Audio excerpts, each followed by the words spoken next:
you've muted yourself, but okay, you muted something there. You touched something that made you go mute, but all right. There's a couple of people there already. Good. Oh, wait. Why are you a mute? So sorry, as usual, my technical brilliance. I'm just John. I think you're no sound. Okay, he's calling me back. Yeah, sorry I'm running a few minutes late, but as usual, our technical brilliance, or my technical brilliance, is such that, okay, he's in the green room, but still no sound. You've muted your mic somehow, John. Hello, Sam. Your mic is muted. I don't know if you can hear me or not.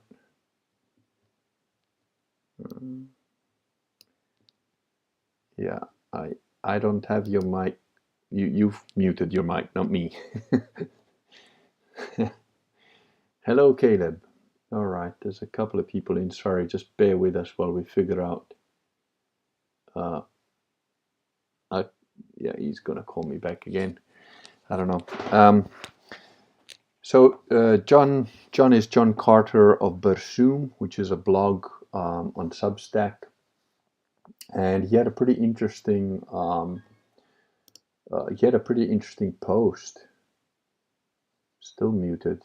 I think you've muted something on your phone, mate, because it's not from me. I didn't mute you. And anyway, he posted a blog post which I've linked to in the. No, I haven't muted guest. Guest is in green room. Okay, hold on. Why is this?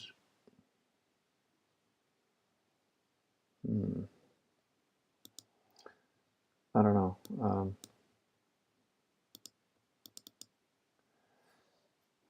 Well, okay. Let's see if maybe it works when I just add him, and hopefully he can hear me, because otherwise it's painful. Anyway, he posted a very interesting blog post about a religion that would work for an interstellar society, which was actually the result of another guy called Malcolm something or other. And in his blog post, it links to this other guy who's some nominally Novus Ordo-ish kind of half-Catholic type.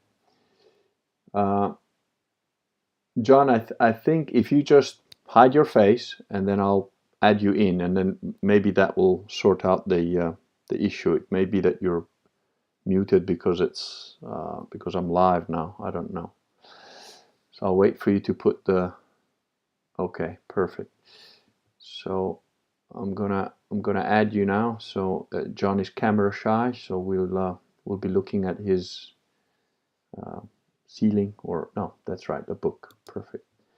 Let's see if this works. Okay, and he's on there, and I think we can hear him now. Yes, I can hear something. Are you there? I am here. Can you hear me? Perfect. I can hear you fine, loud and clear. Maybe awesome. Maybe a bit too loud. Let me just see if I can adjust the volumes for everybody, if I remember how to do that. Okay, and guys, just tell us if we're both sounding okay, or if he's too loud, or I'm too loud, or something. Again, apologies for my usual.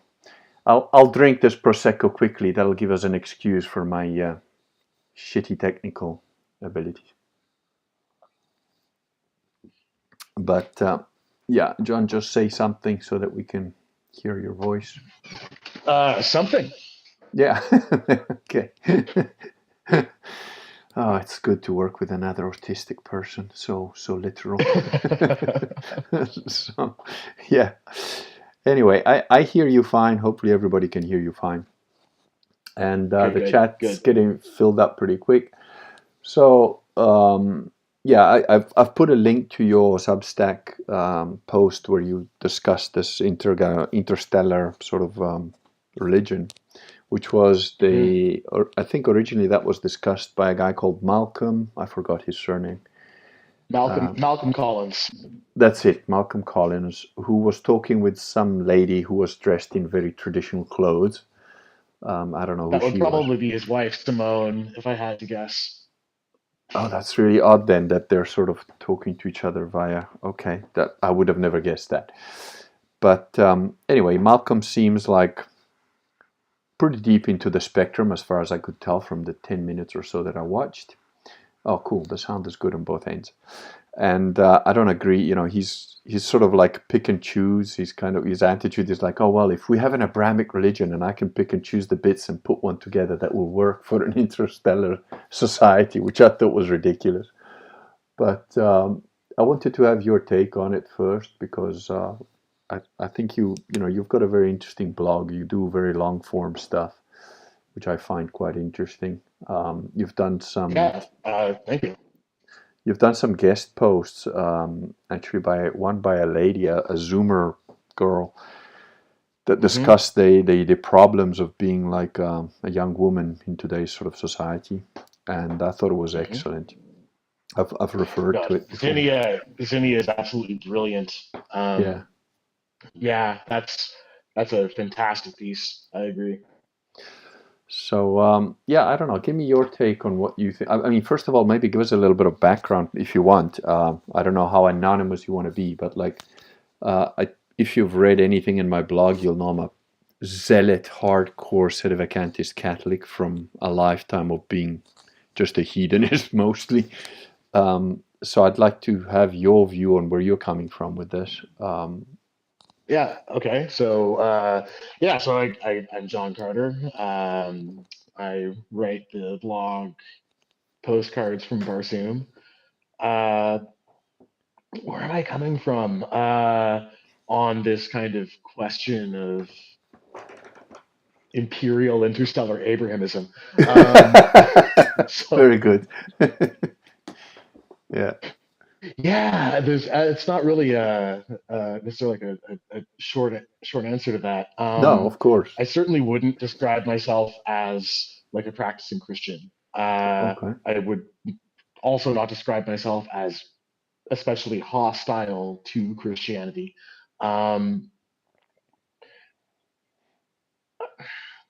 you might see something as like close to like how C.S. Lewis or Tolkien Hmm. saw mythos as being maybe closest to how I try to interact with it. So I I'm extremely sympathetic to Christianity, but I'm also very sympathetic to paganism. I'm very much a scientist in my outlook as well, although not an atheist. Yeah. Um, but at the same time, I kind of try to apply skepticism fairly universally, but also to understand what religion is and its importance sort of on its own terms. It it And I am very sounds interested in sort of like what happens next in after you drop our dead. society Yeah. because no, well, no. Oh, I mean, like right. that's Okay. like you go back to source, like like it's not the end. Like I Okay. definitely there's something after, no question about that in my life. Okay. Um, no, I'm more interested in like societally. So like right now, Yeah. we're in this kind of period of materialistic atheism being the hegemonic ideology of Yeah. our civilization. And of course, that's not working. And, underneath the surface, you've got all of these little sort of cults that have started out, some of them very new, some of them Yeah. old, uh, and all sort of like, trying to compete and fill that hole that the atheistic worldview is simply incapable of filling. Yeah. So it sounds And to me like obviously, like this is an unstable situation that we're in, and it's not working. So something is going to no. have to change, right? Like the rules, as Spengler put it. And this Malcolm Collins essay is sort of like one in a long line of things that people have written Mm. trying to grapple with this question and suggesting like, oh, what if we just come up with a perfect new religion that Yeah. that is optimized for my particular Yeah. ideological and political priors. Yep. Which he's not the first one to do this. He Oh won't be no. the last. They've been doing it. They They've been never doing take it. off. They never go anywhere because that's not what religion is. They've been doing it since 1521. I believe it's Protestantism number 40,792. Yeah. But it sounds to me Yeah, I mean, like from a that's sorry, from a spiritual perspective, it sounds to me like you are where I was roughly between the ages of 26 and 42, and where I would have stayed if I didn't have a road to Damascus moment, which is a sort of Zen agnostic kind of like, clearly there's an intelligence behind creation, but mhm. what exactly the details of that is, how much it cares about you specifically, and that sort of thing, was all very much like amorphic for me. Um, and I think it sounds like you're in a similar sort of space, I Yeah, think. I can't claim personally to have had any moments of like revelation or gnosis or anything like that. Yeah. I don't know that that's something that Yeah, no, you can plan for. You know, no. you can't like that kind of something that happens when it happens. You know, Yeah. and if that happens, then you know, then I'm sure like my outlook on things might change. Yeah. Yeah, Well, I've like had the thing is, before that I had like several very profound sort of, let's say, big type of things that have happened to the normal average person, that'd be like, oh, I'm now a Buddhist or whatever. mm, And I didn't, precisely because I understand exactly where you're coming from, sort of a scientific skeptical point of view. Even if you have like past life memories, there's at least like a half dozen explanations for that don't necessarily involve reincarnation. So mhm. I get where you're coming from in that sense. But yeah, then I had an experience that is just sort of like blew everything else. Even those experiences, some of them were very supernatural, very weird, very strange, and demonstrably real. But they still didn't convince me into any specific belief system until I had this, whole fall off the horse, go blind for 4 days kind of thing, So, Mhm. but yeah, okay, no, so Yeah, it's, I've certainly talked to people and read things by people who have had experiences like that, like John, you know, John C. Wright, yeah, yeah. the I science had a fiction long, writer. long emails with John. Yeah, we know each other quite. I'm Yeah, somehow not surprised when I saw that you were sort of like a science fiction writer and a game designer yourself. I was like, you probably are moving in the same circles. yeah, Uh, yeah. so I know he was like a long-term atheist, and then I guess he had like a near-death experience or something, Yeah, and his that got him conversion story into the is Catholic brilliant. Church. He's got Uh, it on his blog. Yeah, it's funny. a friend of mine, another blogger on Substack, Mark Basone. You might find, and your listeners might find this interesting as well. He has a series, as yet incomplete, and I keep pushing to finish it, called The Harm Assistant. So Okay. Mark is, amongst many other things, also a game designer, um, Hmm. and he was working on like a horror game years ago, like a computer game, Yeah, and developing this kind of like AI chatbot to be like the antagonist in the yeah, game, which was this kind of supernatural entity that would like haunt the player and yeah, play with their mind and so on. And he designed it to be just as evil and vicious as he could. And then weird stuff, very strange things started happening in his life. Um, like he essentially summoned Beelzebub, like yep, you know, like that's and that sort of made him look at things in a very different way because he had not been trying to do that. Like he was an yeah, atheist before that, of course. yeah, I mean, in my case, like I'm not, I'm not coming from a position of hardcore atheism at yeah, all. Like I have not been an atheist for a very long time. Uh, I don't know. I guess I'm sort of skeptical about the specific claims of hmm, most religions, but the yeah, high level claims, I'm sort of like, yeah, there's definitely something there.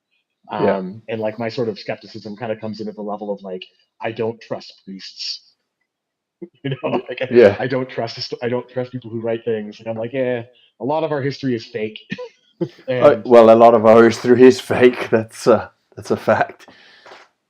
Yeah.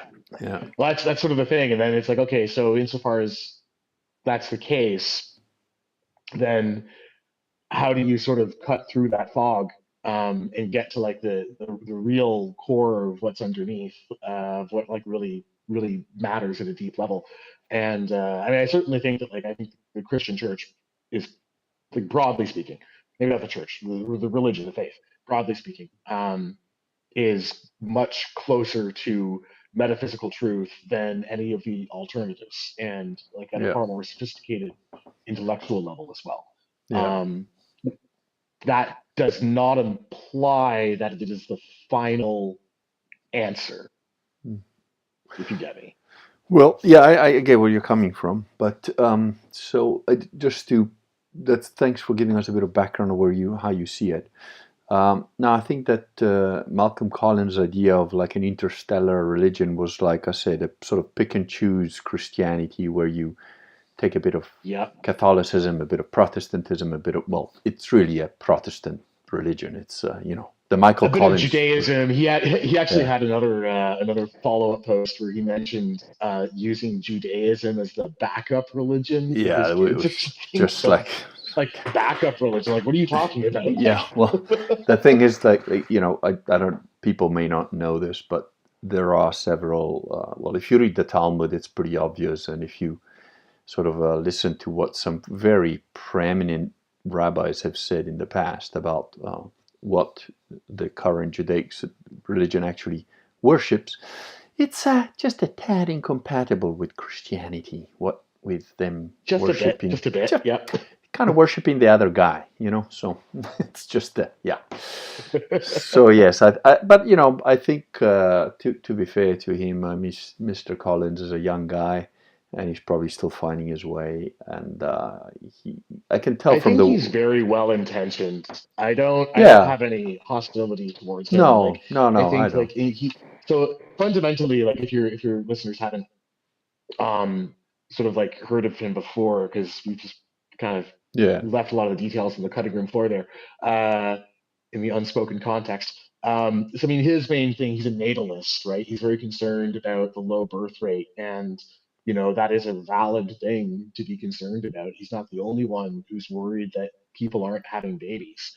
Uh, and he yeah, wants to reverse that, and he's noticed, oh, religious communities tend to have a much higher TFR than hmm atheist communities. Ergo, let us do a religion. It's a very sort of autistic yeah. way of. And then It's he's like, and then because he's an autist, he's like, okay, I'll take the bits that I like, and I'll kind of like yeah, put the building blocks together in a way that kind of makes sense. And it's but like, this is not like, he doesn't really understand that religion is an organic yeah. thing that That's has to exactly. grow naturally. Like, That's the right it's word, and the unfortunate thing is that in the Anglosphere, because of that fat German dude, and then like a king that wanted to divorce his wives.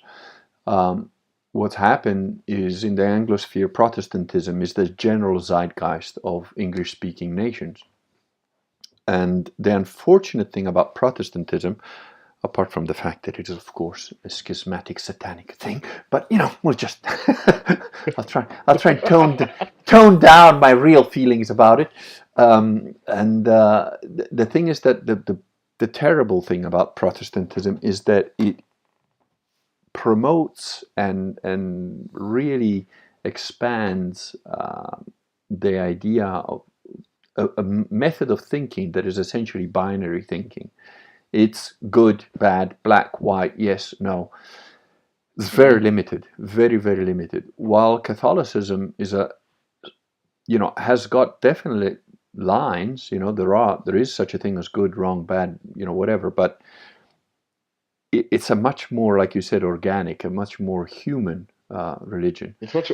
I do find Catholicism in general much more sort of nuanced and contextual. Yeah, Like, it is absolutely. what actually makes an act right or wrong? Okay, Yeah, well, there are certain objective things, but you do have to look at the circumstances of a given case before coming to a conclusion. the And you're right. A lot analogy. of a lot of Protestants are very inflexible, Yeah, and and I but mean, like the what that Puritans happened. come to mind. Yes, Puritans are the extreme example of it. But the thing is, it's much more. There's a much more subtle and evil essence of it, which is the generic thinking becomes limited. So, for example, I always give the example of the policeman and red lights. No policeman is going to tell you you're okay to run a red light, because their whole point is like, the red light is supposed to and Catholic priests are the same. They're sort of like, well, no, you can't do that stuff. That's kind of bad, and these are the rules, and you should just shut up and follow the rules, because 99% of the time, if not 99.999, if you just follow the rules, you're going to be fine, and civilization is going to be fine, and your kids are going to be fine, and nothing bad is going to happen by following the rules. Now, the Catholic Church has got very clear rules, because they're all written down in one book called the Code of Canon Law of 1917, and you can, there are divine rules which are absolute. So, for example, you can't force somebody to marry you. Well, I mean, you can, but it's considered absolutely invalid. If you force someone to marry you, that's not a valid marriage. Similarly, if a pope is elected as a result of blackmail or some other thing, it's an invalid election, and that's not a validly elected pope. So there are very clear divine rules of right and wrong, but then there are human rules. For example, let's say cardinals. Oh, you have to have cardinals, and only cardinals can elect the pope, and blah, blah, blah. You didn't have cardinals in the year 400. That's a church rule. That's a human rule, because as the church became bigger and bigger and bigger, the organizational requirement of it became more onerous, and so you needed to have a certain set of rules that you should generally follow to make it easier to keep everything in order, sort of thing. And again, for example, violence is generally sort of thought, especially in what passes for Catholicism today, the Bergoglian satanic pedophile infested Vatican, which has got nothing to do with Catholicism, but most people, Catholic Church, Bergoglio, no. But, most people aren't aware that since 1958 there hasn't been a valid pope and whatever. The thing is, if you look at what passes for Catholicism, they say, violence is wrong.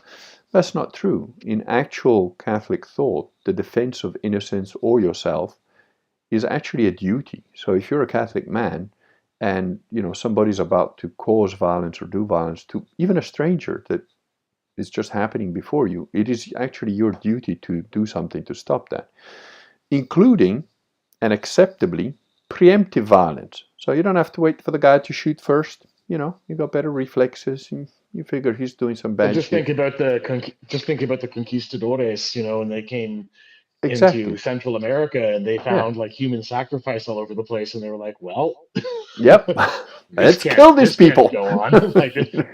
we gotta knock over this empire and end this practice. Yeah, exactly. So there is that. But now, I've often actually thought about this. It's not a big deal for me, but one of the cleverest, let's say, concepts of an interstellar religion was done by Dan Simmons in the Hyperion series. He's a science fiction writer of some note. And I really enjoyed the Hyperion series. I first came across him when I read Ilium, which is a brilliant book.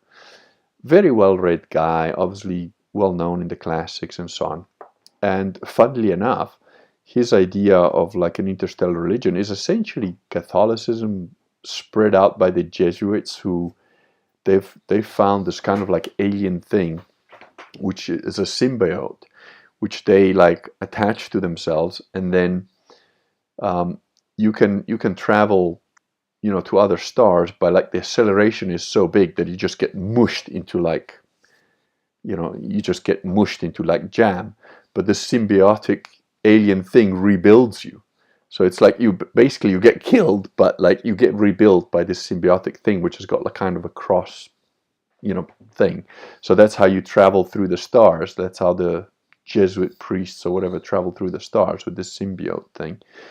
And he's got the concept of the Shrike, which is kind of a generic crucifixion over time. It's very complicated, but anyway, he ties in things like Pierre Teilhard de Chardin's essential. You made a point.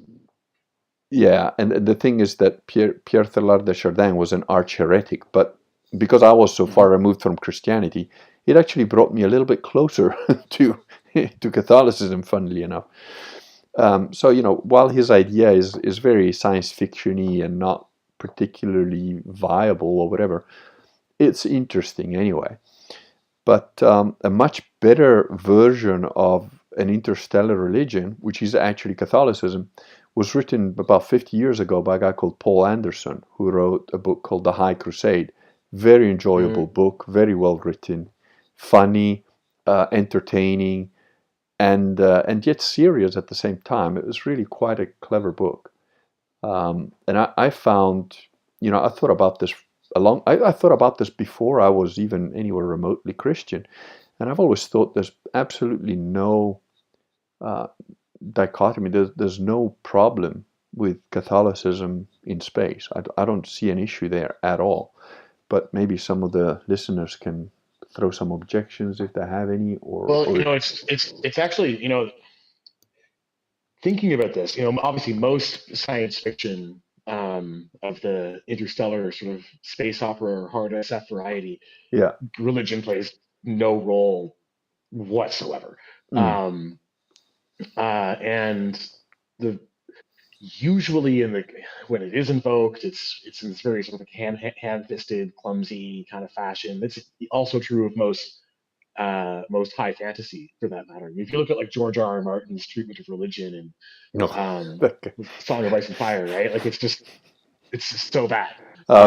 George Rape Martin. I refuse to read anything by that guy. He's just Yeah. Well, I mean, to be honest, I actually haven't read anything by him either. I've only seen the TV show, and I'm assuming that the way they showed it in the TV show is basically how it was in the book, which is just incoherent and not just that. If you read his if you read his blog, he's just a really bitter guy who clearly has never had, not even the respect of a woman that you pay money for to have sex with.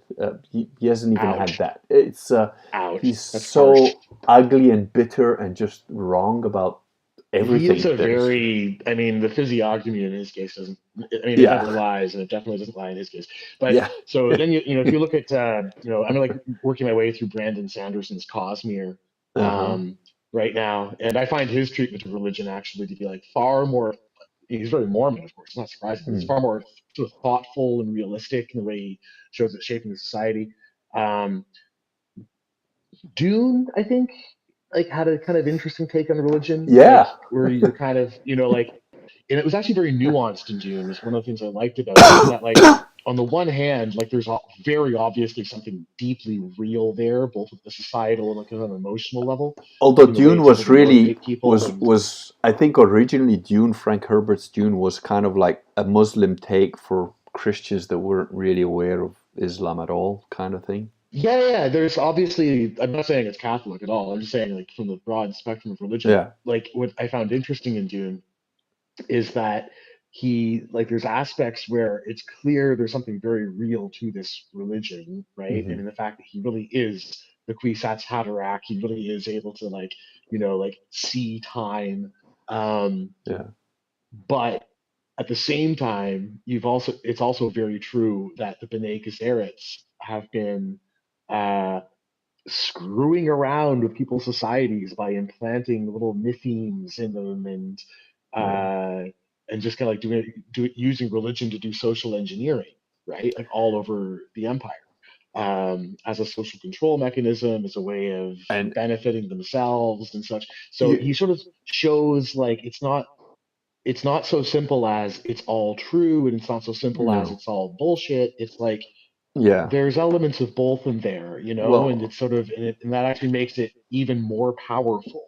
I think also, you have to dark elements. You have to keep in mind Frank Herbert is a boomer, so it's got all the boomer sort of religion is all a con, but not really, that kind of. Well, that's exactly that's what I found interesting. Is he doesn't come. It's not as simple as it's all a con. No, obviously there's there's shell games happening in there. There's BS that's the B'nai Gesserit. But there's also stuff that's clearly real. But that's the boomer take, right? It's all a con, except the bits I kind of agree with. Yeah, that's fair. Yeah. So what other examples can I think of for? Star Wars with the Jedi, and that's just warmed over Taoism or Buddhism, God only knows. Yeah, but a lot of the examples I can think of, they really are space Catholicism. So like, Yeah, well, you've got the funny thing Warhammer is, 40K is an obvious example, yeah, right? well, Um, the funny where- thing is that, like, in my own trilogy of the Overlords of Mars, which that thing took me about 30 years to write because it was all sitting in mm, my head from the mid 90s. The funny thing is that there is a thread in there which is very thin and it's not finished yet because it's a trilogy in at least 4 parts. It's kind of weird, and there's going to be another book eventually, but I've sort of closed it for the moment. But even right from the beginning, when I thought about this in the 1990s, where I was nowhere near any kind of Christian by any stretch of the imagination, I realized that any civilization that went beyond Earth, the standard trope of like, oh, we don't need religion out there in space, would lead without any shadow of a doubt to millions, if not billions, of dead bodies, because that's what always happens. Look at communism, right? In the last 100 years, there've over 100 million dead. mm-hmm.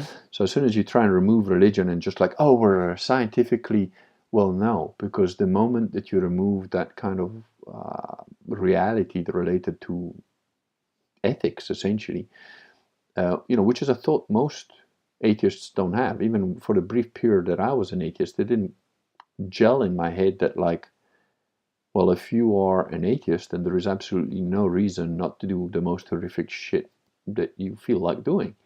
And while most of us are probably, not prone to raping and killing little kids or whatever, the reality is that if somebody is doing that, you can't accuse them of being wrong. You can only accuse them of, like William Lane Craig says, of being unfashionable at best. You can say, well, that's not what everybody else wants to do. But hey, there is no moral right and wrong if there is no God, if there's no... And, people like Richard Dick Dawkins, as I like to call him, will say like, oh, well, but it's a naturally sort of altruistic gene expression because otherwise people will just murder you if you only do what you want. But the reality is, if you look at history, the strongest guy wins. The strongest guy can do whatever he wants. He can, murder you and steal your wife and kids and whatever. And that's pretty much human history throughout. So it's like there is something above and beyond mere physicality and, the worldly sort of aspect of reality. Because if there wasn't... So actually, I just want to stop you right there. Yeah. And interrogate and develop that what you just said. The strongest guy, the most physically powerful, the most brutal and vicious, what have you, will always win. Mm-hmm.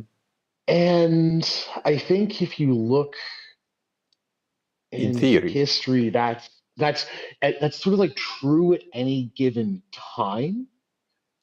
Well, no, But it's not then true. if you sort of expand the temporal horizon a bit Yeah, from no, like I'm not any saying given it's moment, true. right? So Yeah. so very often, in fact, I would say almost not necessarily all the time, but it happens all the time. It does happen very often in history, where like um, you'll have some group or cause or movement or individual who is vanquished at like physically killed or wiped out or something at a certain time, but then you come back like generations later and somehow their ideas have actually come to become incredibly influential Yeah. within So, like, that what? society, right? Yeah. It's like, and so there's this sort of, and if you look at it at that level, there's this way of having a kind of spiritual influence on history that is not achieved simply through direct immediate domination. No, but that's, I agree, which is why I'm not saying that that is how it works. I'm saying theoretically, if there was no God, that is how it would work. But there is a God, Exactly. so it's Exactly. Yes. so Right. it's Yeah. it's not how it works. Yeah, and in fact, you know, really, if you think about the story of Catholicism, it's absolutely absurd. It's completely nonsensical. It's like, what the hell? it has to be, God has to be real, because how else would like 11 scared guys and 4 women that were hiding take over kind of the world? It's the biggest religion on the planet, right? I mean, Mm. allowing for, Protestantism and schisms and whatever, but essentially Christianity is the biggest. We literally name our year, we date our timeline on the basis of the birth of Jesus. So it's a pretty eventful thing if you consider that it was some. I've got a pretty heretical take actually on the Yeah, origins. yeah, I go don't for know it. how I've written about this on my blog, so I, like I haven't I somewhat haven't come extensively. across So that. Yeah. So so yeah, I mean, the last time I mentioned this explicitly was about a year ago or so. So I have a 4-part series called The Gospel of Mark Antony. okay. Have you ever come across Francisco Carota? No, no, I don't know what that is. So he's an Italian, like a philologist, Okay. uh, and he noticed the biographical and other similarities between Jesus Christos and Gaius Julius Caesar, Right. which have And been pointed out as soon by as many others. you said Italian philologist, Yeah. Umberto Eco came to mind, and another phrase, Italian bullshitter. We are world class Ha, bullshitters. yeah, So it yeah, might be. He's certainly not the only one to point out the parallels yeah. between Julius Caesar and the Jesus story. So basically, his he sort of asks the same question that you just asked, right? Like, how does this like weird little cult in a kind of irrelevant part of the Roman Empire end up taking over the world? Yeah. I think C.S. Lewis also asked that question, and the only possible answer was, well, it had to be real. And he said, well, what if instead, uh, you've you've got Julius Caesar, who, of course, extremely famous, was effectively martyred in a similar fashion, was literally worshipped as a god, not so much, not during his life, but after his assassination. Hmm. Temples to the Divus Julius popped up all over the empire, which initially they tried to suppress because they didn't like this, right? He was an evil tyrant. Um, and then they just kind of adopted it. It became the imperial cult. And it was all over the place up until sort of a few centuries AD. And then it sort of like very abruptly disappears and kind of gets replaced by Christianity. And Carrada notes that, okay, so you've got all of these biographical similarities. I go into these in the essay. Where I'm just really summarizing sort of Hmm. what he noted in his own work, Yeah. which are some of them quite striking. Um, and he got kind of a silly theory that copying errors and stuff would, and I think that's nonsense actually. Yeah. Uh, so then I sort of take that. I'm like, okay, if Julius Caesar's life was actually kind of a template the Jesus story was used for, um, then what else was going on? So then you've also got the Flavian hypothesis that Christianity was sort of invented by the Flavians as kind of like a psyop. Why would they do that? Well, they have this troublesome Judean province, which is constantly up in revolt. Why are they in revolt? Well, they have this intolerant uh, faith that, well, I mean, they were hard for the empire to digest. Let's put it that way.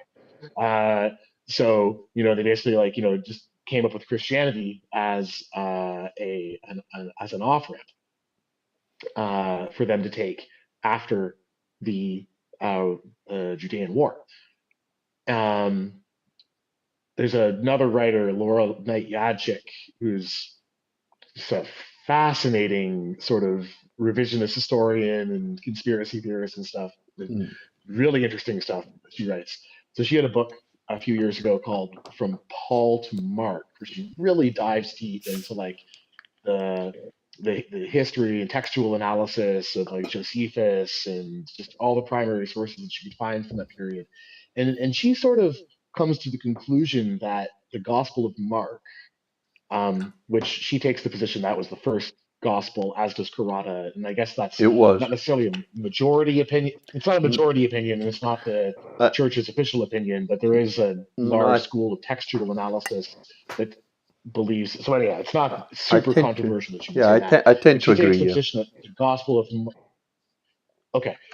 She takes a position that the Gospel of Mark, I mean, it makes sense to me too. It's the shortest and simplest, She takes a position that Gospel is actually kind of like a satire almost, where, like, if you understand the history of the time and the context of the Zealots and their own beliefs in the Messiah, which were very different from the Christian understanding. Their idea of Messiah was this guy is going to come at the head of legions of angels and wipe out the Romans, and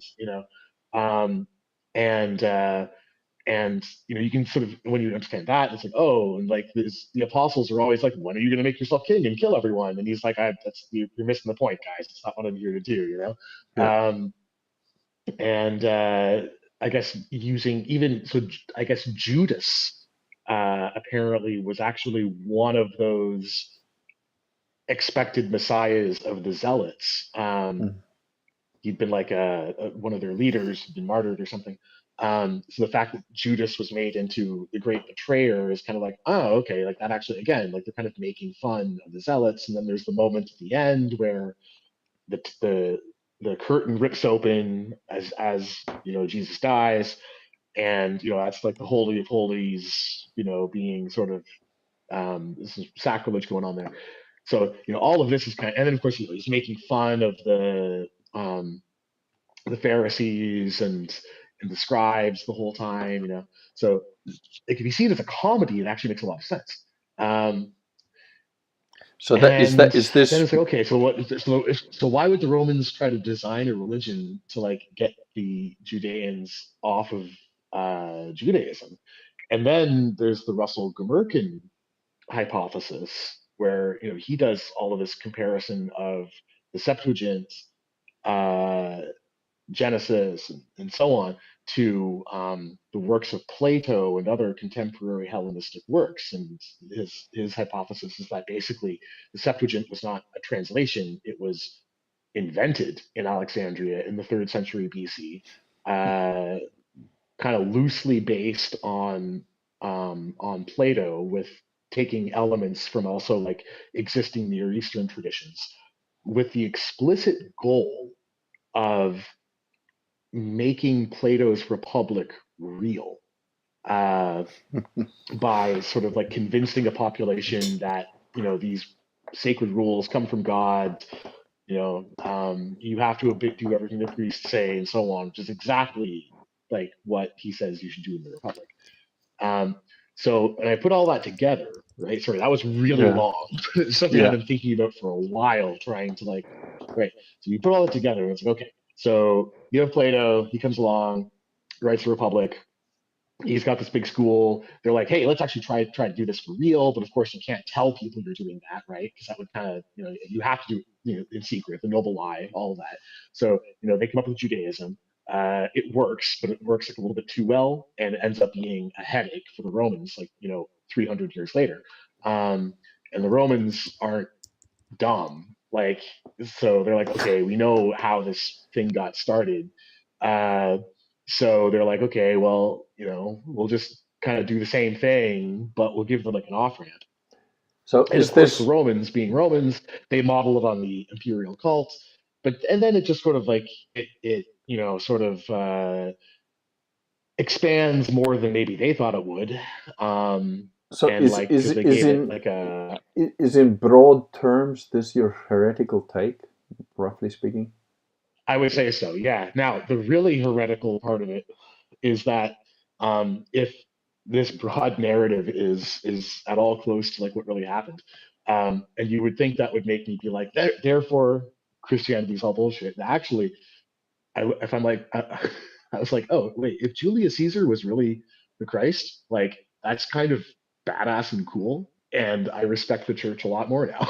So, which is probably super heretical to say, but the more I've looked into that man, I've been quite fascinated. I mean, he innovated clemency, mercy in like the Roman political tradition. He was this Right. complete game changer, you know. I'm gonna basically give you my verdict that yourself and all those people that say all that bullshit should basically be burnt at the stake. You know, you're just wrong. That's I'll just keep it I told quick you and it's heretical. simple. I told you it was heretical. Oh, it's absolute nonsense. But Woolly Ram actually says, does historical Catholic Europe look like anything constructed by such a conspiracy? No, it doesn't. And plus, I think, I mean, while you were talking, I could think of like about 15 objections with just about every sentence you said. But never mind, that's fine. You know, we're good Catholic boys, so we don't necessarily burn people at the stake right away. We just tell them that they are heretics, and that's your take. I should also mention that my epistemological approach is generally to it's more Bayesian than Boolean, Right. you might say. So it's more like I look at things what Robert Anton Wilson would call maybe logic. So I Mm. try to play with ideas rather than Yeah. keeping them No, I like got that from fixed and your coming to premature. that's a very important point to explain. I got that from your blog. You know, and that's very important. You know, there's a So very like good. and just to follow up on that, and so this is a point I tried to make to my Christian readers actually when this kind of topic comes up, is that like the reason I like talking about that stuff is not just because it's fun and interesting, which I find it fun and interesting, but it's a sort of thought experiments, right? Yeah. So if you are like a Christian, okay, what if all of that was true?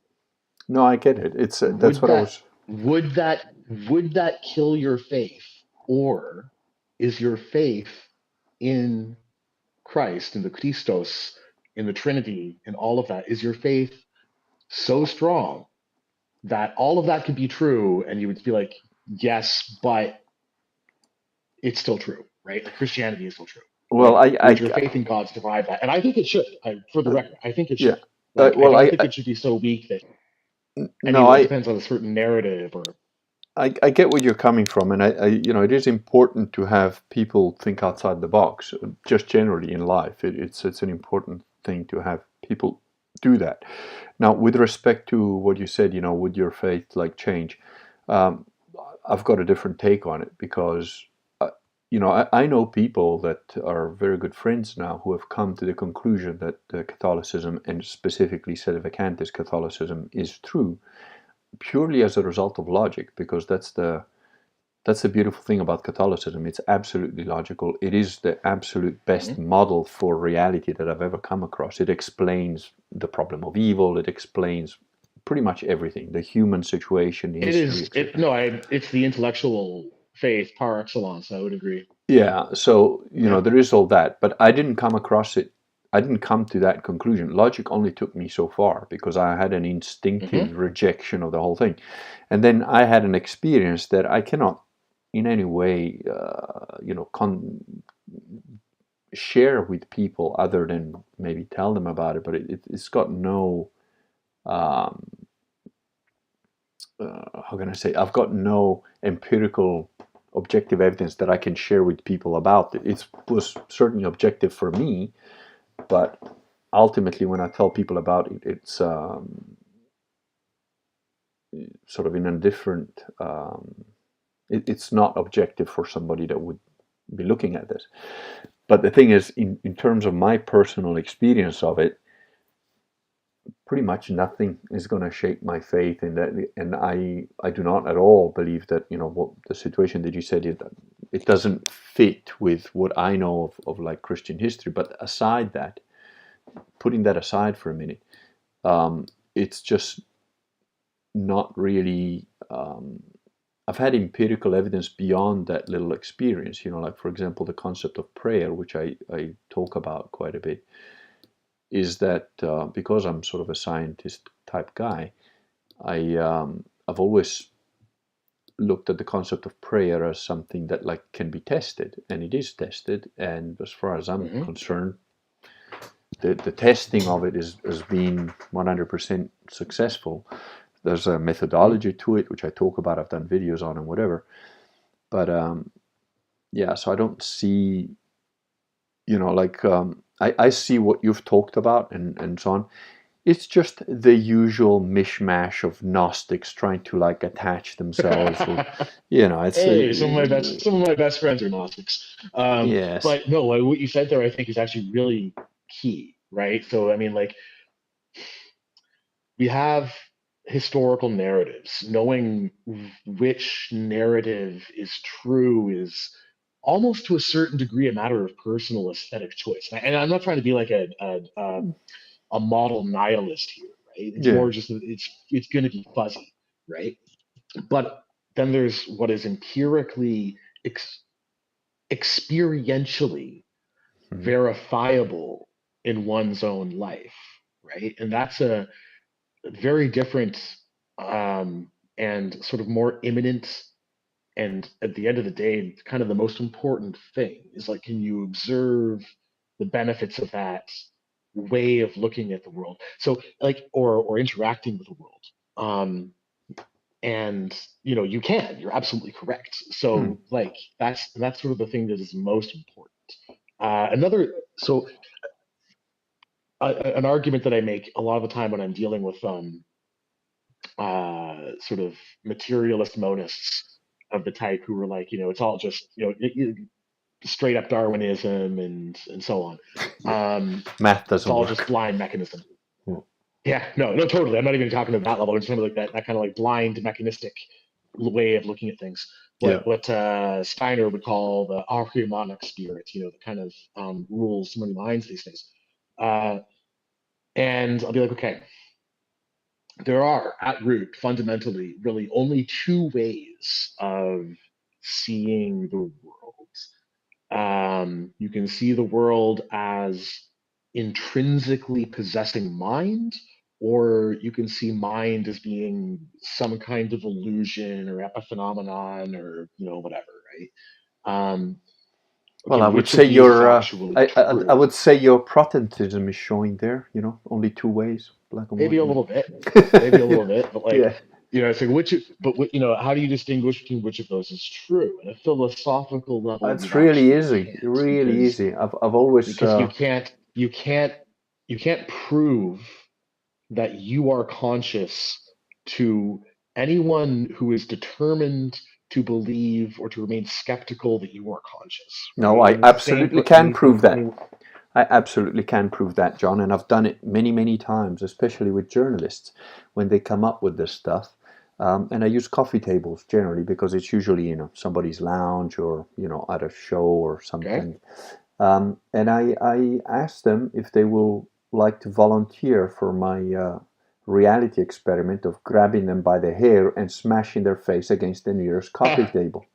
They, And but they could simply be mimicking the responses. The well, philosophical the zombie, thing is, a which which hundred, is a which I hundred think percent of them, which I a think hundred percent of them, which I think uh, absolutely agree that coffee decline. Sorry. tables are real.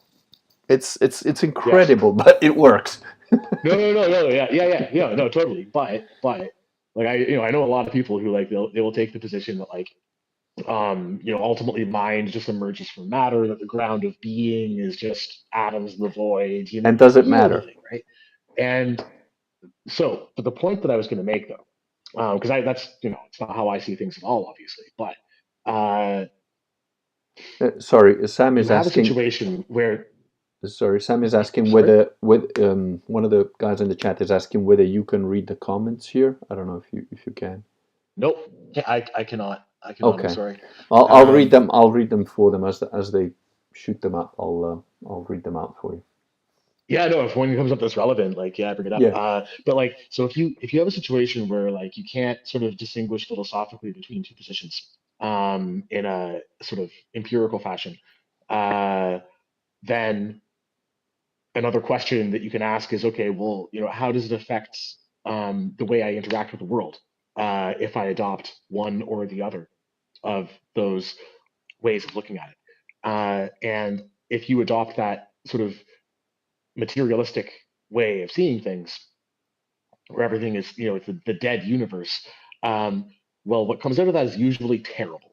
Actually, as you mentioned before, atheism is, billions of people killed. hideous architecture, alienating lives, Yeah, but John, generally awful. this whole path, this whole conversation that you're talking about is pure Protestantism. It's so simple. It's like, frankly, it's a little bit disappointing because there's no one in ancient Greece that thought this way. No one in ancient Rome that thought this way, because when you said like, oh, if you ever come to a thing where you can't distinguish between two philosophical positions, I've never had that problem in my entire life, and I don't think any Roman or Greek ever had that problem in their entire life. I wasn't trying to convince you. I was saying No. this is I'm an just argument saying that for I was saying this is an argument that I found actually works really well with people who have sort of adopted that sort of like materialistic, because like they usually themselves have to admit that like they can't prove that mind doesn't really exist, right? No, but it's much simpler Uh, than that. It's a lot simpler than that, because if any one of these people that comes up with this mental masturbation, essentially, the reality is, you're saying, oh, is mind real or not real? Well, guess what? When you get your head smashed into a coffee table, does it hurt? Does it hurt for 100% of people 100% of the time? Yes, it does. So is it in your mind? Is it in my mind? No, because Who cares? what they would say is simply that, like, sure, it'll hurt for me. I know I'm conscious, right? Like, the Hmm. cognitor or something, but like, you see it happen to someone else. Well, all you have is the external observation of their behavior, and you can assume that means it hurt them, that there was something inside of them that Yeah, but felt pain. the very But you, logical point that every single one if of you them could, if agrees you, it but you, affects them, well, that proves the point, isn't it? I've yet to meet one that says, yeah, go ahead. So it's real or for them, so it's I real for mean, everybody. if you were sufficiently determined, you could insist that, in fact, like, they're just mimicking it, which, and like, that sounds absurd, right? It is But, absurd. it was not that, it is, but it was not that long ago in our own philosophical scientific tradition where, they were cutting up living dogs because they were like, oh, like they can't actually kill me. Like Yeah, an but animal is just a machine, but and that's like just an excuse. It's not. it's very easy actually. Like there's an entire hemisphere of our brain, the entire left hemisphere actually is predisposed to seeing the world as blind mechanism, uh, I don't believe that. and I being think that incredibly that's just heartless. nah. That's not the case. I think there's a lot more interplay. And again, if I've studied the human mind a lot more than most people, and these are simplifications. It's like IQ tests, right? IQ tests work pretty well up to about 140, maybe 150, but when you're talking about a guy who's got like 165 IQ and he's doing an IQ test that's been designed by a guy who's got 120 IQ, that's like a monkey trying to tell Sure. you, you know. So all of these concepts that you're discussing, I think they it's both more simple and more complex in a different way. So it's almost like a different way of thinking. It's a different track. So what you're So on the hemisphere question, have you come across Ian McGilchrist's work? Yes, I have. I've read. Okay, okay. I forgot. I'm terrible with titles and names and stuff. But His first book was The Master and His Emissary, and he just mm, had a I massive that's 1,500 page that's tome called The Matter with Things come out, that's quite an which is old. goes into That's quite an old one, isn't it? That was that. I think it was like 2008 or something when The Master and His Emissary came out. And The Matter with Things came out like 2 years ago. Yeah, no, I haven't read that one. But I'm terrible with names. Like I said,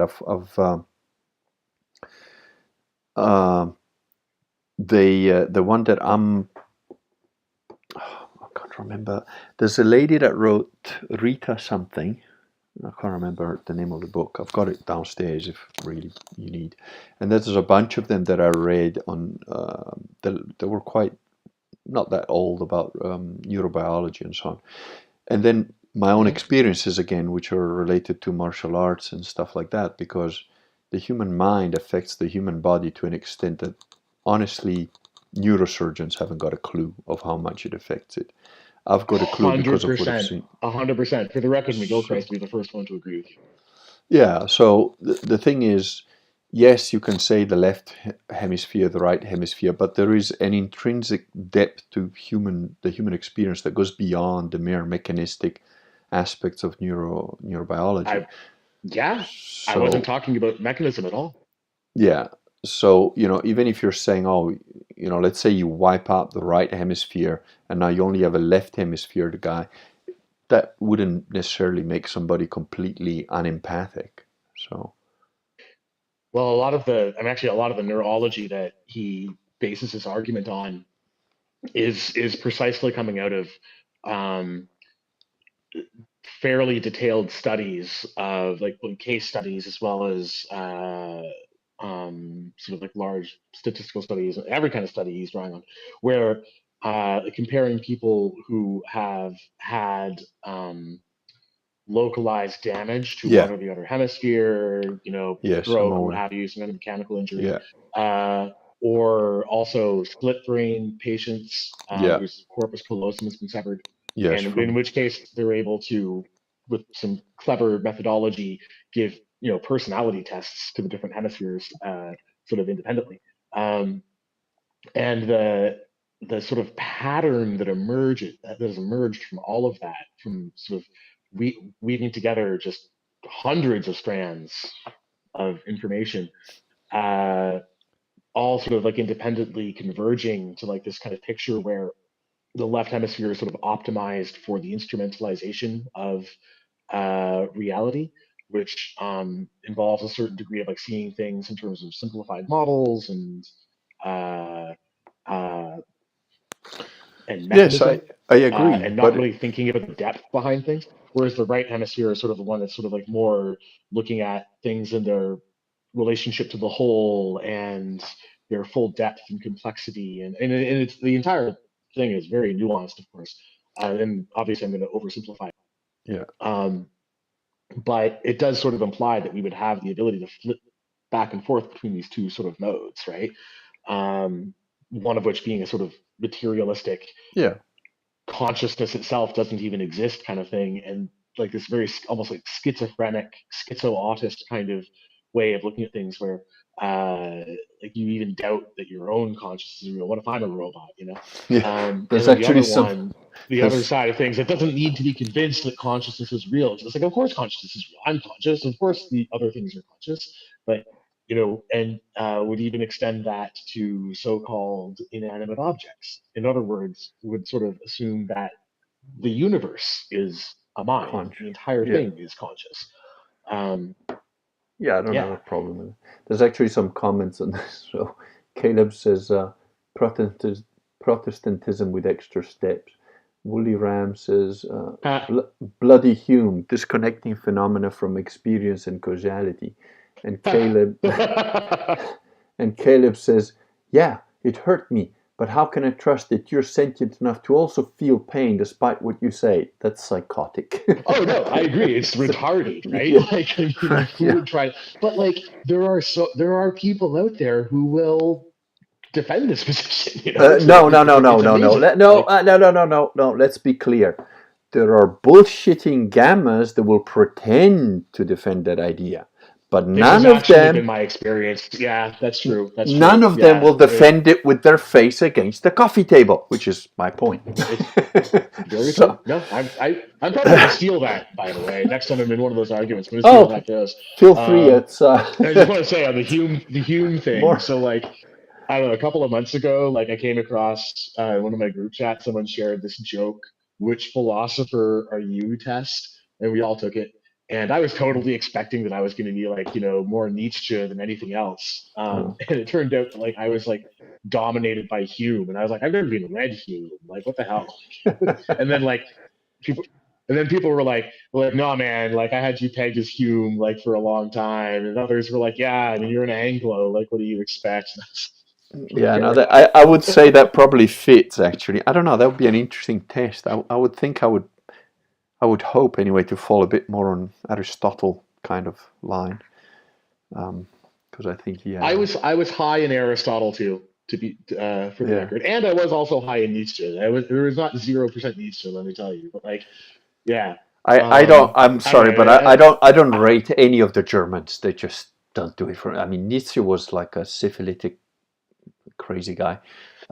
The other one that people talk about him is Schopenhauer, and I'm like, he was a retarded, bitter gamma, like who had nothing to say, literally nothing that guy wrote would of any relevance I whatsoever. haven't read a lot of Schopenhauer, but so a friend of mine, another Substacker who is German, Yeah, he goes by LP Koch, yeah. Maybe and he may writes have a written. Substack called Luke Talks. I Yeah. find him fantastic. He's a very thoughtful guy. So he did a translation of a Schopenhauer article Mm. um, a couple months ago, in the essay where he's talking about when you should and should not read, and like what happens to your psychology when you read too much, or read when you shouldn't be reading, when you should be sort of like having your own thoughts. And I found the style to be I mean, he was sort of like a shit poster for sure. I don't know. I'm not sure he was a gamma male. I Oh, sort he of feel like these absolutely guys would was. have, if they, I feel like if Schopenhauer or Nietzsche were alive today, like they would have like statue PFPs on Twitter and would be like, like tormenting the liberals. Like that's, I mean, it's, Nietzsche might, but Schopenhauer would just be. Schopenhauer was essentially an incel, and he was really pissed off about it. That's that's his whole. That was his whole position. It's like, oh, women are evil because they don't want to fuck me. And essentially, that was Schopenhauer in a nutshell. That was it. That's the great sum of his philosophy, and he had literally nothing to say of any relevance. He's like one of these like. Nietzsche actually, I would argue that, and this is going to be like a super heretical take, but like that he was probably the most prophetic philosopher of the last couple hundred years, in terms of what he saw coming in the future I say it's the that other way no around. one else saw. I say it's the other way Okay. around. I say it's he spouted some stuff which then people took on and said like, oh, we're going to do it this way. So I think he's the I originator don't of it. know. I mean, he predicted the rise of a far more Dionysian musical culture, which certainly Hmm. manifested. He warned about Germany. Um, Yeah, like but kind of like he was like Germany has been like saving up all of this energy over time, and it's like it's going to have this massive historical effect, and don't blow it, guys, don't screw this up, and and of course they went and screwed it up, like so there was that, well, uh as typical and Germans, they like lost. and his whole well, I They mean, they didn't finish the. Everybody and goes on then about German engineering, but they just keep fucking things up. I mean, German cars are crap, really. Um, I don't know. We're we might want to ask Arminius where those legions are, man.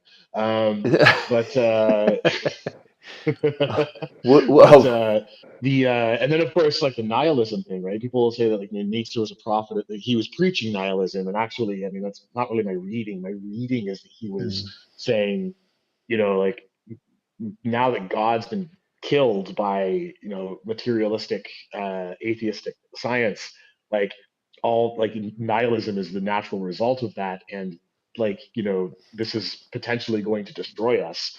Um, and yeah, sure enough, I mean, like what is it that 20th century philosophy has been grappling with the entire time, has been like trying to find some way out of the nihilism that was brought about by atheism. yeah. I wouldn't say And Nietzsche was a um, nihilist. I would say he was probably more of a Stoic on the chart rather than a nihilist. But yeah, yeah, that makes sense to me, actually. I mean, I don't know. Nietzsche, he argued with the Stoics, and so I mean, Nietzsche argued with everyone. So, but like no, I mean, from yeah, no, his, that definitely makes sense. Yeah, he's yeah, kind of also a Spenglerian kind of like it's the winter of our civilization, but we must, do our duty regardless. yeah, that Um, kind of take. Yeah, he's yeah, by his methodology. Let's say he was. I'm not saying he agreed with Stoic philosophy or whatever. I'm just saying in his approach to life, I think he was more of a Stoic than a yes, nihilist. Woolly Ram says Yeah. Diogenesis was the man. Throw a plucked chicken at your nearest Platonist. And then he goes on to Yes, he is. He is absolutely my favorite of the Greek philosophers. and he goes, World War One and World War Two made sure to cull Visigoth blood from the Germanic people. Yeah, pretty much. I mean, but it's People, anyway. people, Sorry. people, people Let's say go that, but back to. like they always forget that a woman loves a man in uniform. I mean, a lot of those guys who died in the Eastern Front, they left buns back in the oven. Just saying. Yeah, Um, well. There was also the. I don't know if you're aware. This is a real thing. I talk about it in my science fiction books, but they had. They basically had like they'd started kidnapping slash convincing blonde, blue-eyed women, a lot of them from Ukraine, to like mm, breed with like fourth generation, like blonde, blue-eyed, like Aryans, and make a whole bunch of hmm kids. There's kids. There are people that are actually born as a result of this. There were just like breeding farms of Yeah, this. the Lebesborn program. Yeah, Yeah, that's right. Yeah, it was a real thing. So, yeah, and then yeah. in No, I my mean like side, eugenics. I mean like people always like point to the Germans, like the NSDAP's really eugenics projects, but of course that wasn't really they were particularly into it and ruthless about it, but um, it's much older than that. I mean like eugenics goes back oh yeah, at Spartan least. times. I mean, we know for a fact. Yeah, exactly. We know for a fact the Greeks were into it. I strongly suspect that eugenic breeding programs may well go back almost to the Ice Age. Um, Yeah, I don't see why not. I mean, uh, naturally there's well, I mean, eugenics. I mean, you don't want I find it to interesting. if you're a Huh? woman, you don't want to breed with the humpback with a limp and like only one eye, do you? And Well, similarly, right, if exactly. if you're the man, you want to And breed with the like there, hottest woman around. So it's naturally part of life.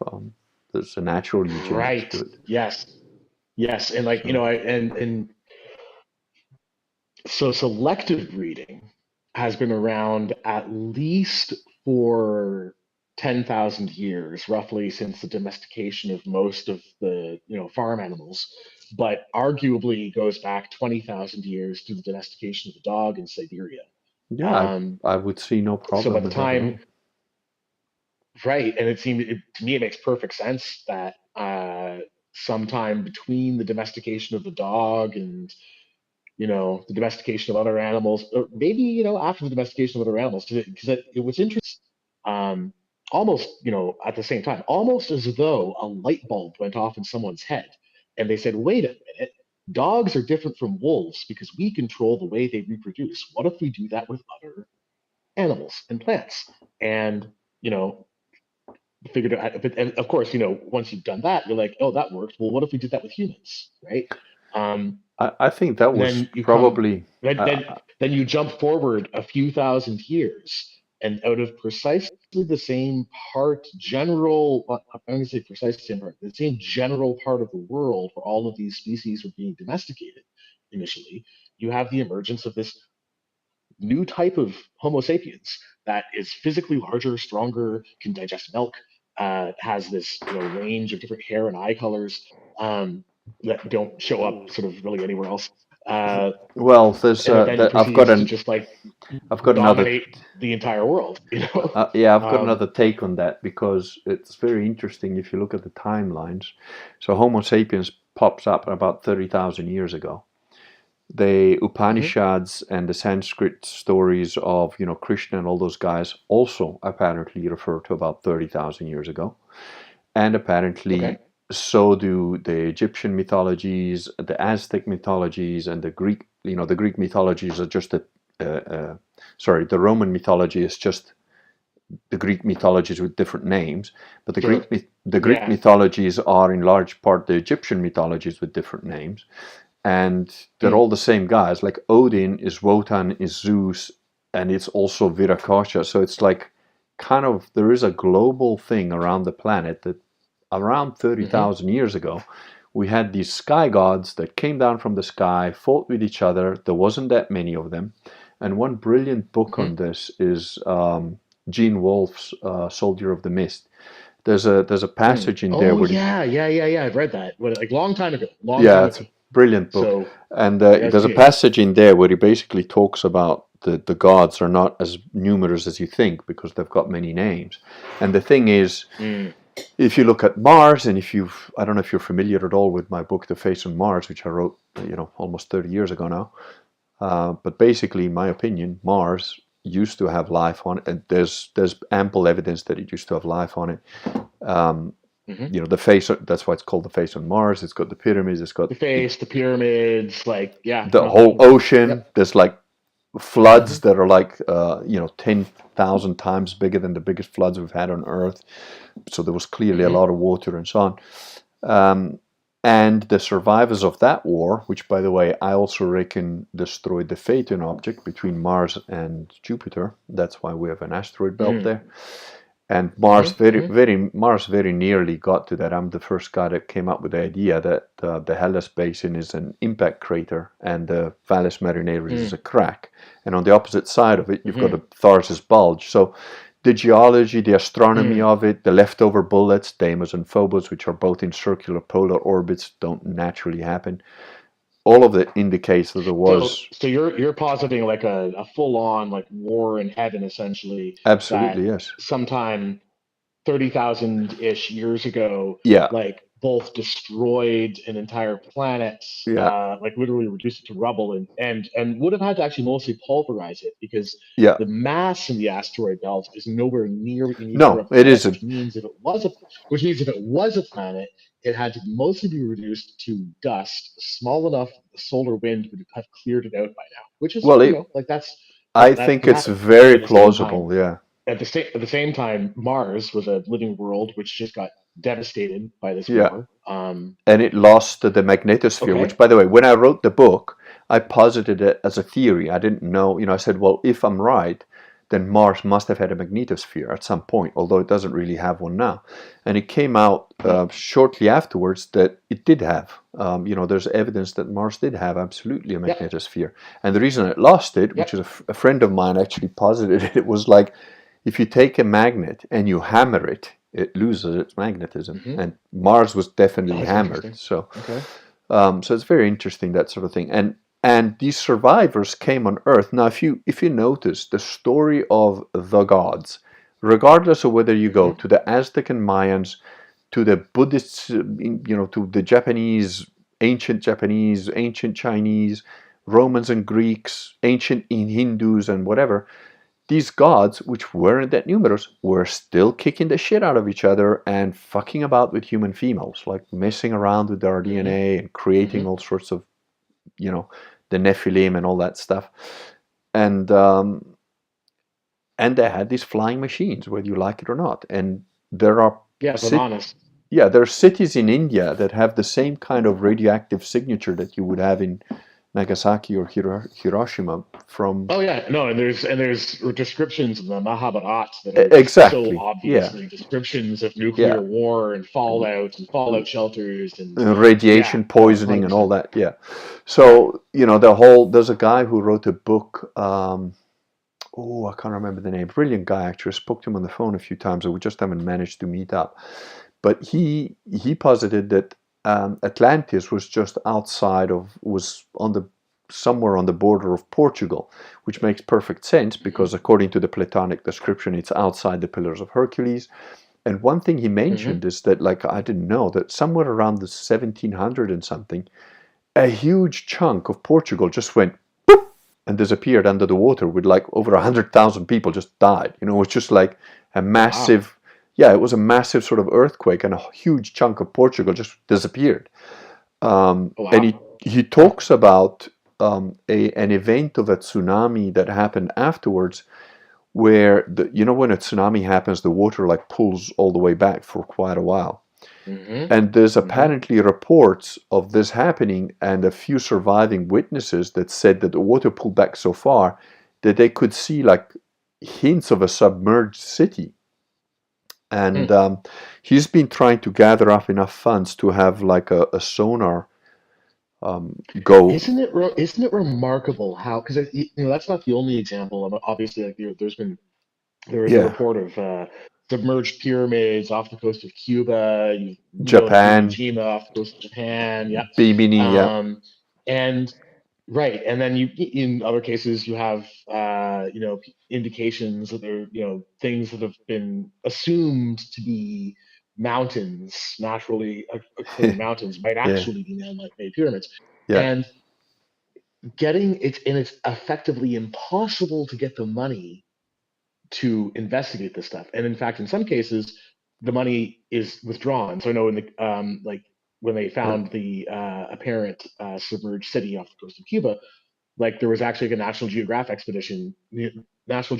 expedition to sort of look at that more closely, and then like, oh no, no funding for that actually, and it just got canceled. No, the Um, only way to do in that is hindsight, by and then private. you have like the case of the pyramids in Giza. No one's ever been inside. We don't know what's inside the chamber, and the Egyptian government just refuses, Well, and like the yeah, archaeological community just it's says good old. no. It doesn't push for it at all. They're like, whatever. Yeah, it's fine. We don't want to look too closely into that. And it's No, like, it's but Zawi How Ass, it, as I call him. all of He's this in context, and of course, the academics would just say like, oh, but it's because it's all nonsense. It'd be a waste of time. It's like, yeah, but like like you haven't even tried though. Like, how do you know it's a waste of time? Oh no, What the they hell would you know waste time doing? absolutely that it's not a waste of time. I mean, the chamber under the Sphinx, which was discovered by John Anthony West, who's passed away now, but I had dinner with John Anthony West in London many years ago. Shortly after I wrote The Face on Mm-hmm. Mars, we had like conferences together and so on, and he absolutely discovered the chamber under the Sphinx with metal objects in it because he did a seismograph. He basically dug holes down into the ground. He was sort of ahead of his time, and like with shotgun shells, Mm-hmm. set them off on the ground so that you could get a seismograph map of what's under there. And you could tell from these Mm-hmm. things some of the, some of the The density. geometrical and material properties of Exactly. what is in So there. because Yeah. of they've got different properties of how the sound propagates through it, they could tell those metal objects in there. Mm-hmm.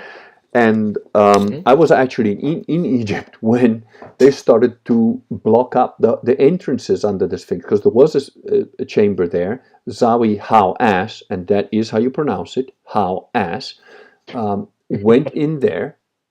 He physically went in there. I literally saw people going into the little hole, and then they not just blocked up that entrance, but they covered the whole Sphinx now with like essentially huge blocks because Robert Schoch, who worked together with John Anthony West, and if you go to I think it's called KMG or KPG or something like that.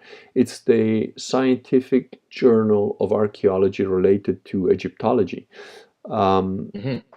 John Anthony West got Robert Schoch to investigate the Sphinx, and Robert Schoch said, yeah, the Sphinx has been eroded by torrential rainfall, which only happened about 10,000 BC. So it's like a lot older than what people have said it was.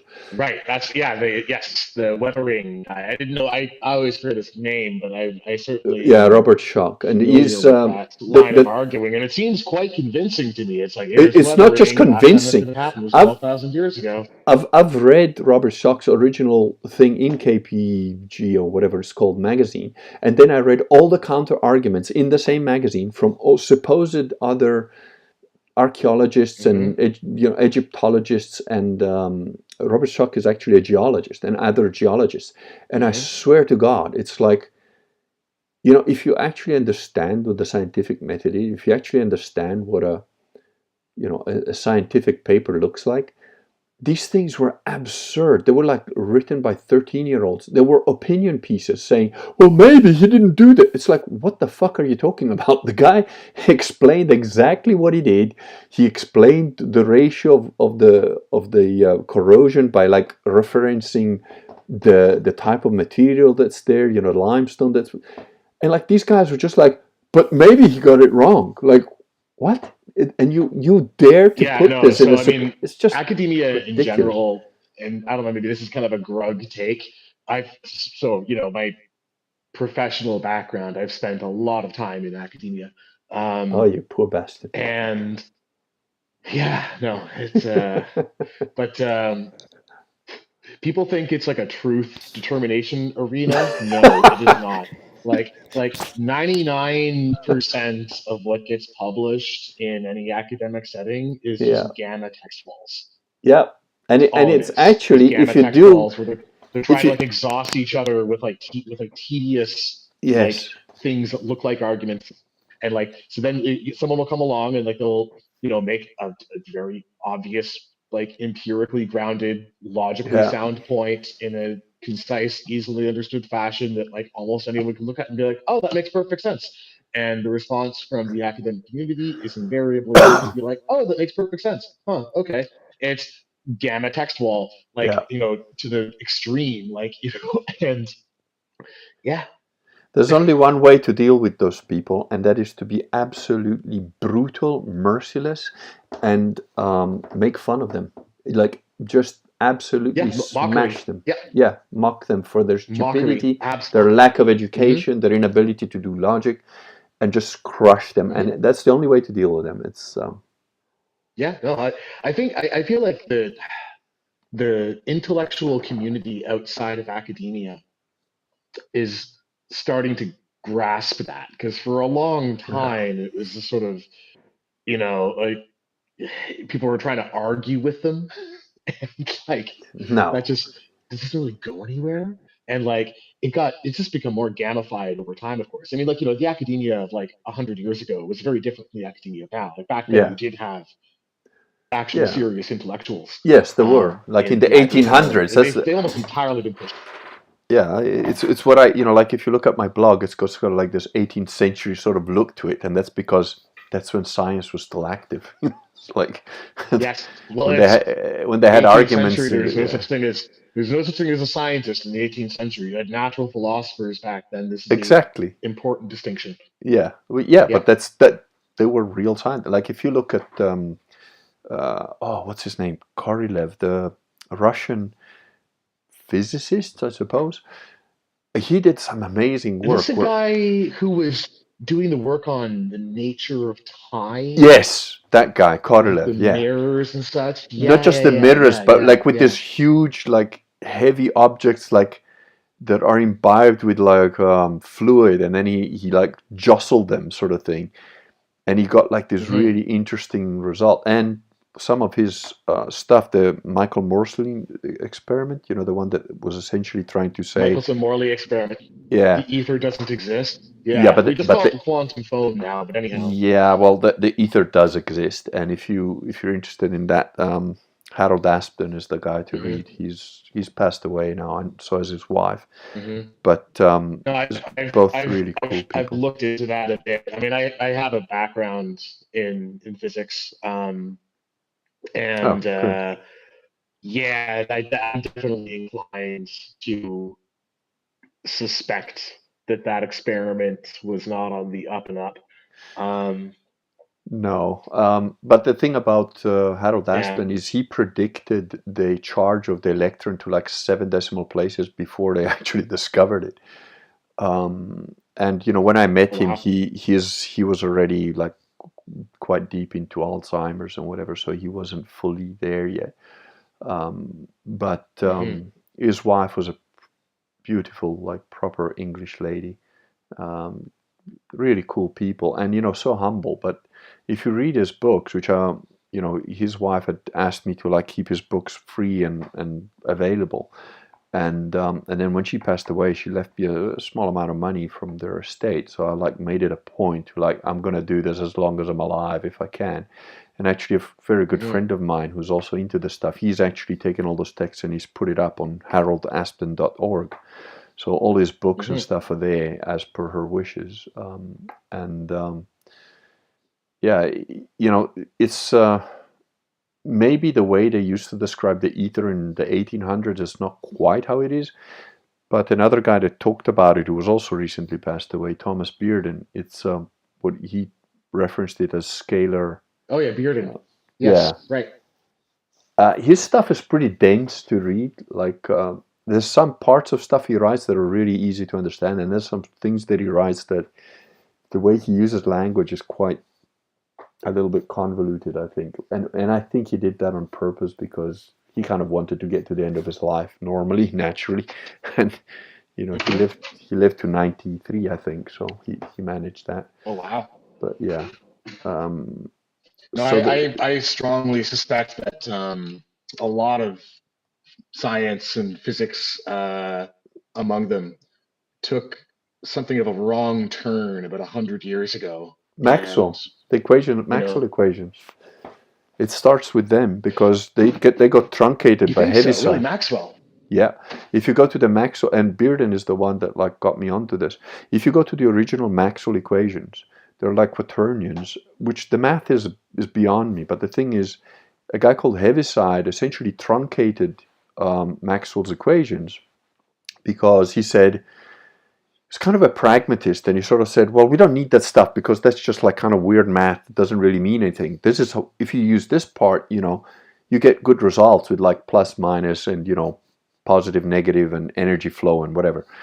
But the fact is that the stuff he truncated referred to the scalar properties of electromagnetism, which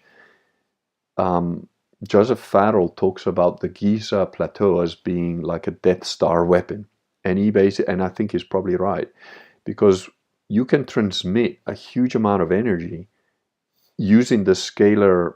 So it's almost like, I don't really believe in tachyons, but it's almost like that. So it's like tachyons supposedly all move faster than light, and you can transmit a huge amount of energy in this other medium, and it can pop out somewhere else with like, explosive or, very, very high energy effects. And I do think that that's possible because, again, 0-point vacuum fluctuations, there's many, we don't even really have language to discuss this stuff, but, in 1 cubic centimeter of vacuum of space, there's enough energy there to boil off like Lake Garda, and in 1 cubic meter, you've got enough energy there to boil off all the oceans of Earth, because in the so-called cubic meter of vacuum of space, there's like what they call vacuum fluctuations, which is in reality the appearing and disappearing at like more than light speed and so on of protons, electrons, neutrons, and all sorts of shit going on. Which the quantum foam, right? So exactly. Like why earlier I said they're like, oh, the ether doesn't exist, but it's but there's a quantum foam, and and also even as like an undergraduate, even as an undergraduate student, before I looked at any of the mathematics or anything like that, I was already kind of like, well, but wait a minute, guys, like what's the actual and like, how do you explain? They're saying, oh, there's this there's no such thing as vacuum. There's like everything is kind of permeated by this. And how do you explain quantum entanglement? And then they're like, oh no, it's actually it's an empty vacuum. And then like you come back like 100 years later, they're like, well, actually that empty vacuum is full of all of these virtual particles popping in and out of existence, like annihilating like Planck time after they come into existence. But they actually do exert like pressure on things like the Casimir effect and such, and it's like, okay. Yeah, and quantum entanglement, where you split a particle. Don't want to admit that you were wrong. And you split a particle in quantum entanglement, and it does exactly what the other one does. How the hell do you explain that if there's no ether, if there's no interconnecting underlying thing? Sure. Again, it's faster. How do you explain quantum tunneling? They have transmitted information faster than light now. So again, their whole, quantum mechanics is just bullshit. It's a blind man with a hammer trying to describe everything in terms of a blind man with a hammer. It's not right. Well, I mean, I think it's not accidental that quantum mechanics and general relativity have never been reconciled and appear to be irreconcilable. I generally come down more on the quantum side just because empirically it's extremely well verified, like just like at an experimental level. Up to a point. To incredible precision. Up to a point. And you get into like the interpretative aspect is where it gets into trouble, because like you end up with having like I would say dozens of I would say even in the pragmatic aspect, because black matter, so wait, it's really accurate for about 10% of things, but then the other 90% we have no fucking idea how it works, so we're just going to make up this shit. Dark matter, dark matter is not really a quantum mechanics issue, I think. Yeah, That's but you see, it's like saying, that's look, it's like saying I'm looking at, okay, here's my phone, but I'm actually looking at that tiny little speck of like bit where it's lost a bit of paint, and I'm looking at that, and it's like, yes, and there's little white dots and there's little black dots, and that's how the universe is built, and it's just a phone, it's like they're kind of missing the whole point because they're like well, lost I mean, in. the dark matter. Well, the dark matter stuff actually, I think, ends up probably being. I mean, obviously, it is pointing to like there's something very deep we're not understanding of the nature of physics. Exactly what that is a good question. I'm personally skeptical that dark matter even exists. No, I I don't believe find it it come exists at down. all. I'm absolutely sure I it think doesn't. it's it's as the way I explain it to people who have no idea about cosmology or astrophysics, and I'll be like, okay, so like when we look at how galaxies move or how anything moves on a larger scale than galaxies, uh, it doesn't move the way we think, and like based on the amount of stuff that we can see. Therefore, we say if we put in invisible stuff, we can make the equations balance out. But Yeah, the but other way to make the that equations invisible balance out stuff, I is have actually yet to to assume that see. the equations themselves are wrong. Like Well, it's like our expectations for how stuff should move is wrong, I basically. have to still see anybody suggesting to me numerically. I want to see the numbers of why that stuff couldn't be random hydrogen particles that are lost mixed in with.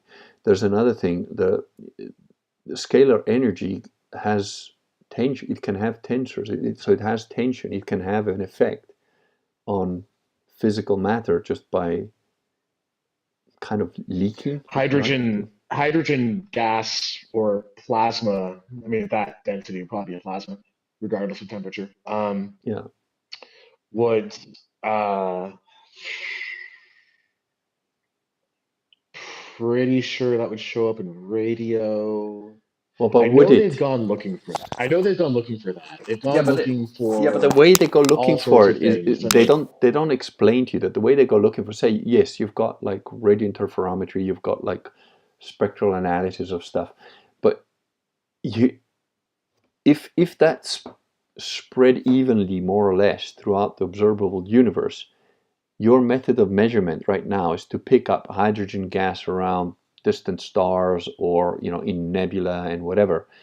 How do you know that you're measuring is the tolerances are small enough for you to even pick that up? Because if you did, it would all be look red or whatever. And so that's what I'm saying. It's like when you read a scientific paper and they tell you like 45% of our subjects tested this, and it's like, great, out of how many people? And they don't tell you that, so it means nothing. It's mm, 40, I mean, 45% out of like what? when it comes to looking for baryonic matter in the intergalactic and intercluster medium, they've looked really carefully for that. So it's not something I wouldn't just assume that they haven't I'm not found it assuming it, but I'm saying I still have to see those numbers. because they fucked up.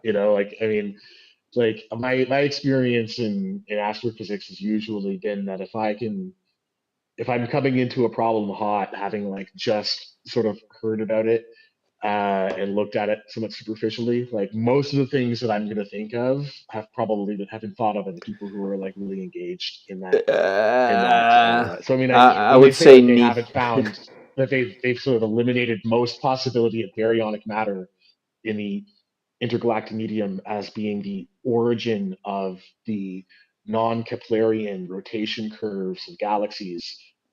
I'm super skeptical. Well, sorry, I'm not skeptical. I'm inclined to believe that they've tried everything they can to find it and have basically ruled out its yeah, existence. okay, that's Which I wouldn't disagree with which you. leaves only the two possibilities. You either have invisible non-baryonic matter, or or some variation of modified Newtonian dynamics, or something like that.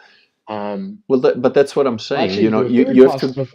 the third possibility, of course, is something like Anthony Peratt's plasma cosmology, where he had some really fascinating papers back in the 80s and early 90s, where he was actually able to reproduce roughly the observed morphological characteristics of the galactic zoo and get flat rotation curves by assuming that most galaxies were formed by at the intersection of two Bershkalin currents, and that they were permeated by a sort of a planar current around them that set up like an electromagnetic field and basically um, contributed acceleration to the matter inside the galaxy, which then led to like the flat rotation curve. Which I've always found that really interesting. And the arguments that I've come across from other astronomers as to why he was wrong seemed kind of to miss the point. Yeah. But astronomy generally has a fairly primitive understanding of Yes. plasma physics and associated phenomena. So, I wouldn't be surprised. So I wouldn't be terribly surprised to find out that the entire mystery of dark matter is actually just we got the plasma physics wrong. Yeah, or Because that's astronomers are always what. trying to do But that's everything what I'm just saying. purely in terms of gravitation. They're not giving us the or I haven't seen the detailed parameters of like how, whatever. If I'm measuring a distance or if I'm measuring whatever it is that I'm measuring, if I don't give you a scale, if I don't explain like where my starting point is, like in a way that takes into account the whole, then it's sort of relative. And if you're just doing relative measurements, then That's all we do. I know. That's all astronomers do is relative measurements. That's all you can do. Well, And figuring out what your figuring out like a 0 point is actually a lot of work goes into that. yeah. But my point is that we do have some axioms, if you like, and I'm not satisfied enough that they're always taking those into account. They're sometimes just skipping that altogether and just starting from a different baseline that I don't necessarily agree with. With like relativity theory, if you read Einstein's relativity theory, apart from the fact that he plagiarized most of that shit from somebody in the 1890s, but yep, it's not even. It's not. And he doesn't cite them. He just uses their stuff without citing them. Yeah, no, totally. Yeah. No, I mean Einstein was a media creation by his. Yeah, he was absolutely, and he was a scumbag and incestuous, like a bandit. Oh God, no! The way he treated his wife and kids, like Mike. Yeah, no, the guy was disgusting. Yeah, he was. I'm gonna have to go soon because I've got another thing I need to meet some people with. But just let me quickly catch up. It's getting pretty late over there, is it not? Like, I've got something. I've got somebody else to do some work with. But let me just quickly catch up. Wooly Ram says, "What would be the motivation to hide the ether?" Well, firstly, because I think they're screwed up. Secondly, because once you know about the ether, you can't ignore anti-gravity, and once you know about anti-gravity, well, a whole bunch of shit comes into it then. I would say so my quick answer to that would be to stall technological progress down undesirable. So basically, the plot of Three-Body Problem. Yeah. Jack Jones says, "My etheric body's tingling right now." Very good. And Wooly Ram says, "Isn't dark matter just epicycles for cosmology?" That is exactly what it is. Yes. Very good. Yes. Mm-hmm. Okay, I don't know that we've answered the question about which interstellar religion we would use, but I know what my answer is. So, given that you're a honestly, dude, I would say probably some form of space Catholicism. Like that's I look at science fiction as having something of a almost like a semi-prophetic past to it in terms of like what sort of like resonates. So if you take everything like and you sort of like get the superposition of all of the best of it, and certain patterns kind of emerge, and one of those patterns that keeps emerging is space Catholicism. I think religion. So I think because science fiction really is essentially it's social commentary. If originally that's what science fiction was, it's like extrapolating certain trends to the future and see what that might look like. That's so. Some of them are going to be It is, right. but I think in some cases there's something maybe a little bit more going on where someone's like Oh tapping yeah. into something, you know. Well, Um, and art's like reflecting life and vice versa, isn't it? and the advantages of something like space Catholicism, exactly what that would look like, but like the advantages of it would be like you're not just like having like a religion of the future, as Malcolm Collins, you know, is kind of describing, where you're moving towards this like eschatological object at the end of time, but you're also you have something which is very much tied historically, which helps to bind that wide, like Mm. far-flung society Yeah, to a common root, and kind of keep it on like the same kind of track. You know, yeah. it's like something eternal, something uh, universal already. You know, it's kind of in the name, right? The Well, Catholic yes. Church is literally the universal church. And on So that like, right? note, I think I'm gonna end on that note that I still think that Paul Anderson's The High Crusade is probably the best representation of that I've seen. So if you haven't read that book, I strongly suggest you I do. haven't. I haven't. The last Paul Yeah, Anderson I read was A Broken Sword, and it blew me away. I had, yeah, it was so good. it's very good. I really got to give that a read. Yeah. Okay, John, thank you very much for coming on to the stream. It was really cool, and Yeah. Thank you we'll so much for having me on. This was a fascinating conversation. no, not at all. And well, I'm sure we'll read each other's blogs more and maybe do something else in the future again. Yeah, absolutely. Cool. Thank you very much. I'm going to say All good right. night, guys, because I'm going to be late for a meeting otherwise. So thank you, and God bless every one of you. Good night.